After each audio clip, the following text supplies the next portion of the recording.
Question of the morning. The Jazz schedule is out. How many games are you going to? Yeah, a lot. Waiting for that since the moment you I posted just thought of it. Are you serious? I'm serious. When you asked it. May he play forever. His 12 minutes a game off the bench for decades. Block Lennox says, no games, but I'm going to watch them all from my computer chair while I work in the middle of the day because Straya, which is Australian for I live in Sydney. Jazz fans Very everywhere, cool. PK. Okay. That's, Yeah, I clicked on that because I was trying to, because Australia, clicked on it. Sure enough, he lives in because of Joe, or is New he South Wales. expatriate moved down there? I wonder what his story is. There can't be a lot of Jazz fans in Australia. Or maybe there are because of Joe, and Exum didn't really pan out because of the injuries and all that stuff, and who knows if he would have been good anyway. But Joe was certainly a success story, and Joe is a people person, so maybe that's it, man. Maybe I once I was downtown, and I don't know what I was doing. I might have been going to the game, but a guy asked me, hey, how far is the Delta Center? I said, no, it's just like a couple of blocks right over there. And he says, I'm from Australia. And, I can obviously knew the accent there, knew he was from someplace, maybe New Zealand or, Right. something close to it. And it was in the early days of Joe, and he did say, yeah, I wanted my guy, Dante Exum. And Okay. it might have even been that first year or second year, or early in the Exum run. And then I asked him, what about Joe? And he really didn't know a whole lot. And then I wonder if I would have met him 10 years later. Because Joe had himself a brilliant career. And obviously his best days were right here.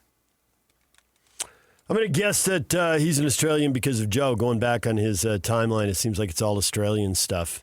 So if he left Utah and moved down there, it was a long time ago. And Joe, well, not necessarily Utah, but Joe's wife,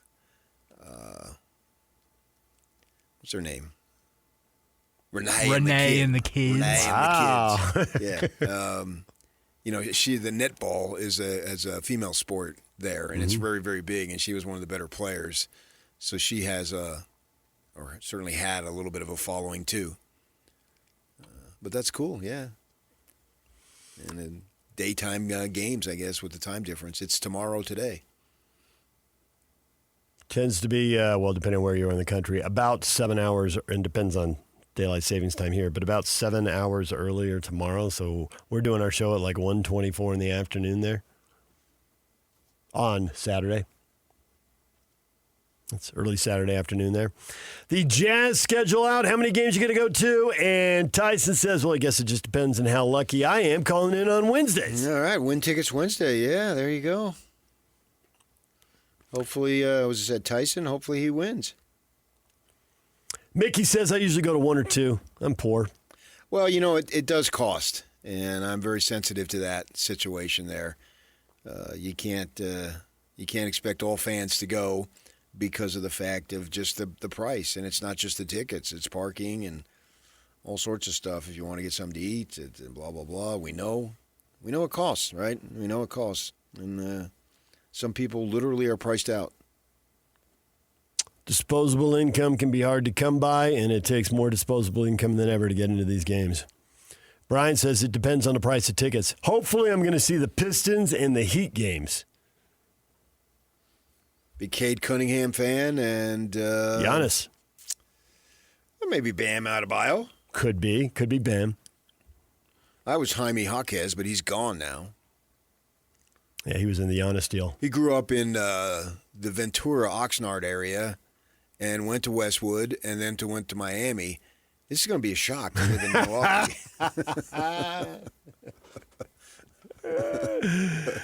In Ventura, he wasn't far from the water. Westwood, he wasn't far from the water. He must have been when they told him, like, oh, come on. You're kidding me, man. His teammates, I don't want to hear about your problems. And then he's got to spent most of his, at least half the time in Milwaukee. Yeah. I can remember Don McClain told a story. He was a big UCLA guy and always media friendly and has done a lot of broadcasting. And he was talking about he's a Simi Valley guy, and then played there, and he was playing for the Nets. And he says, and they're on the bus in Phoenix, and they're going to the arena, and he looks down right next to him, just stoplight, is Dan Marley. I don't remember if he said he was shirtless, but he had this great tan, and he was in a convertible, and it's in January, and he thought, this sucks. I want to play here.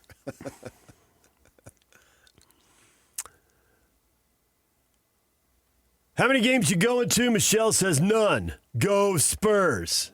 Oh, go home, Spurs. Spurs. Brad says it remains to be seen. Maybe none, maybe some.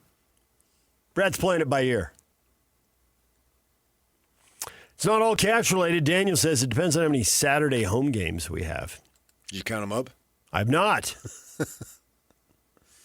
Saturday. They do have one on Halloween, which is going to conflict with college football. 1 o'clock in the afternoon on Halloween. That's a Saturday.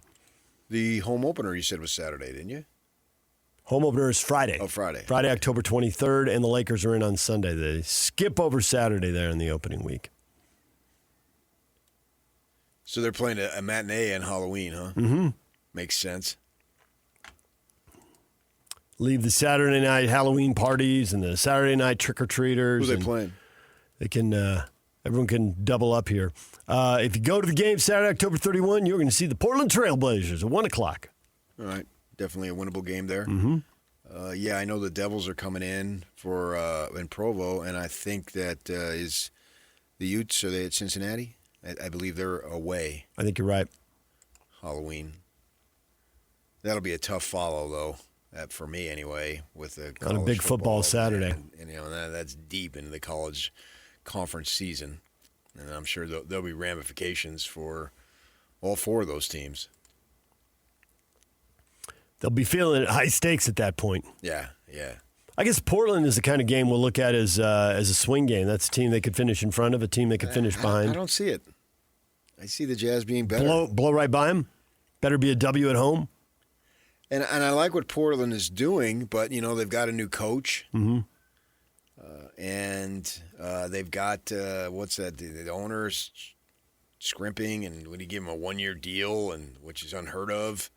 And so I'm wondering if that guy will get in the way. Condon, I think his name is, right there. Tom Dundon. Dundon. He owns the hockey team in Carolina Carolina. Hurricanes. They won the whole thing there, but over here it seems like he's pinching pennies. And I wonder what effect that is. There going to be a trickle-down effect where the Jazz right now doesn't seem to be the case. And it seems like everything is pointing in a positive direction. As far as that BYU game, I'm figuring there must be an 8:30 game for a TV network somewhere. ASU at BYU, same time as or same day as Kansas State at Colorado. Those are the only two possibilities for the late game. Well, I hope it's Kansas State at Colorado. Yeah, Utah and Arizona are both on the road. Because I got to get home and pass out Hershey's chocolate bars. I don't. You're not skipping. I go big time. I blow out the budget for Halloween. A kid. You're not one of those turnout. We're getting like the Costco boxes of candy bars. Yeah, but not crap. I mean, some hard. You're not giving out candy corn at the Kinahan's and not household. hollow chocolate. Every Easter when I got hollow chocolate, give it to the dog when no one was looking. I want the solid dog stuff. gets the subpar candy. Dog's all hyped up on sugar. Yeah, that's what I want. And I live in an older area now, but a lot of there's still enough kids, and then people bring their grandkids over and the line out is out the door. It's to the sidewalk because they know that I don't skimp. I splurge. I'm going all the way. I guess I missed out on not going to the Kinahan house on Halloween. Yeah, and I'll even take repeat customers. I don't mind. You can come back. It's almost like a buffet. The Kinahan Halloween buffet. Yeah. You need a sign. need a sign You got to hang that across. And I've got across the several east. levels of chocolate, and I say, the choice is yours. Entry-level chocolate. Hey, Chuckarama. You need to put welcome to the You got your Halloween milk chocolate. Yeah. You got your dark chocolate. You got the bite size. You got the full buffet. size. Exactly. And you know what you don't have? The hollow chocolate. But then, if you're super nice to him, maybe a king size one in it for you. No, easily, man. And then when it gets closer to 8, I am really loose. You're just dumping the back in their bag. Can't have this stuff left over. Then you just got to go to the gym and run it all off. Well, yeah. And maybe this year it might be a little bit better because there's no school the next day. I always felt like, oh, man, I would be made fun of by the neighborhood kids because I went to parochial school and had to wear a uni every day, which I never really minded, but somehow they would tease you on that. But because of the All Saints Day, November 1st, I always got the next day off. So for 8 years, I taunted back at them fetchers, you got to go to school the next day. I'm sleeping in. Nice. And then my parents both worked, and it's just me and the dog alone with all this candy. I win. Oh, so you had a heyday. Like, Yeah. Oh, yeah. Right. Our neighbors are all about the Halloween. They'll be going wild. They'll have inflatable ghosts or whatever. The yard, the roof, everything will be decorated. See the Kinahans match that up. Or maybe you just invest totally in the chocolate. I That's don't it. do any decorations. If the woman wants to do it, she can do it. And I give her freedom to express herself as she sees fit. How many Jazz games you going to this year? The schedule's out. And while Daniel's waiting on the Saturday games, Earl has said, I'm hopefully going to one game. I would probably go to 10 if I could afford it. Yeah, I can see that. 10 is once or twice a month. I've always been curious about that. Some of the season ticket holders, it's quite the investment in time. And we always talk about the money because we always hear about tickets, price, and all that. But it's something to block out, 3 home games in a week when they have those and keep showing up. Yeah, I mean, You got the a lot of secondary them might be market. business, and they can give them away to clients and whatnot, or employees. That tends to be the case. But I believe they have all those types of packages there in the season ticket sales. As far They as do. I don't know what they are. 5 Half games, season, 10 quarter, games, yeah. whatever. Yeah, they package Have them a up. special that you can go. Yeah, I wish there could be for every, especially for the kids, and if you're a hardcore, that you could go to at least one game. Now, if you got the money, great, but I'm talking about people who are living paycheck to paycheck and really have to worry about that stuff, that they should have an opportunity to go, because the team is for them too, just as much as it is for the big corporation people. I saw a thing on social media saying, the Field of Dreams is great and all, and we love it, but I wish that the locals could go and not have it be all these highfalutin people who come into town, or in this case, into that area for that game. And we know that. We've heard about the Super Bowl being so corporate versus the Joe average fan.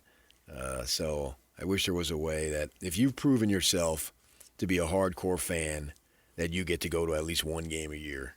I did read a thing that with the first game in Iowa, they did a deal restricting the tickets by zip code just to the state of Iowa. Now, I got to believe there's some corporate people in the 8,000 mix, but when they do the general sale, and I don't know if that's 1,000 tickets or 5,000, they put in some temporary bleachers, so the attendance is about 8,000. But they did try to get some Iowans into that Field of Dreams deal. At least But at you least could in do, the a beginning. guy like you can go and just buy a house there for that game. That's a lot of work. Caden says, I went to 8 Jazz games last year, I think, maybe 9. So Caden is that fan who goes once or twice a month. Well, that'll be a great opportunity this year because you should see the boys trying to win. And I'm going to bet that has Will Hardy been ejected from a game during his 4 years? This will be the first year. It's going to be different. A little more fire in the sideline. Right. The fourth quarter isn't going to be about development. It's going to be about winning the freaking game. No more leaning on the table. Yeah. It'll be interesting to see how his demeanor is, because he full well knows now the time to win is literally right now. And even if you don't have a roster capable competing for the title, you still have to win, because the chances of you not making the playoff, making the final seem really, really slim, as opposed to not making the playoff, blah, blah, blah, making the playoff, and then making the playoff again and getting a better seed, and then that third year of winning really have an opportunity to take off. I mean, that's usually the history there, especially with these young dudes and a kid like Peterson. I mean, he should be well on his way into his third year to whatever he's not necessarily a finished product at the third year, but well onto his way of being what we think and hope he can become. And we need to only look as far as George, because he had the breakout year in the third year, right? And we all said, bye, George. And then it's so funny, you know, we're talking about Keontae George and Darren Peterson, and all of a sudden we're overlooking Ace Bailey, where at this time last year it was all Ace Bailey, right? He's still a big story. Right. Even if a couple other stories have elbowed their way to the front of the stage, he's still a big story. At minimum, they're now sharing it, but we still need to account for him and his development. And what can he become? You know, we had Locke on last year talking about, he could be the leading scorer by February. Of course, that was before the draft and before we knew they were going to get with the lottery ball number 2 and all that stuff. So that just adds to it. A whole lot of intrigue going into this season here as far as what the individuals can become and then what the collective can become. Harley says, I'm trying to hit the most Jazz and the most Mammoth games that I have ever attended in a single season. It's still not going to be a ton, but hopefully I can get a hold of some decently priced tickets once a month. Great. Harley's looking to get out. Yeah. That'd be great. I think I saw a thing that said there's 20 times they play together, and during the course of the winter, there's only like 47 nights that one of them isn't playing. And then for you and I, let's plug in college hoops into those 47 nights and see how many more of them go away. I would think very few. I mean, I eat and go downstairs. And then there's a game and then on. Resurface 4 hours later. So there'd be very few left, not very few go away. Right. I mean, some of the 47 probably fall outside of the college basketball. You know, something in October. Yeah, I'm sure. Something in October, something in April. But, man, through December, January, February, it's very rare to have a night with nothing going on. Yeah. And both teams are in the winning category. You're always developing, hopefully, while you're winning. That's what set Golden State back, is that they had these draft picks and they didn't develop. And now they are where they are, where they're sort of playing out the string, where if they would have had Wiseman and Kuminga and Moody, these high picks that they had, and they would be right now ready to share and bear a significant burden.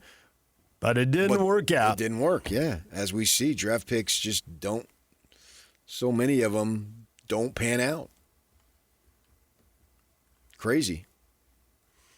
All right, DJ and PK, hit us up on social media. The Jazz schedule is out. Curious how many you're going to. Of course, you can follow the games on TV, on the radio, read all about them, catch clips on social media. There's a lot of options. I had a new way to describe me last night. Oh, really? Yeah. A new description for You PK. can get to that. All right, we'll do that next. DJ and PK, it's 97.5, the KSL Sports Zone.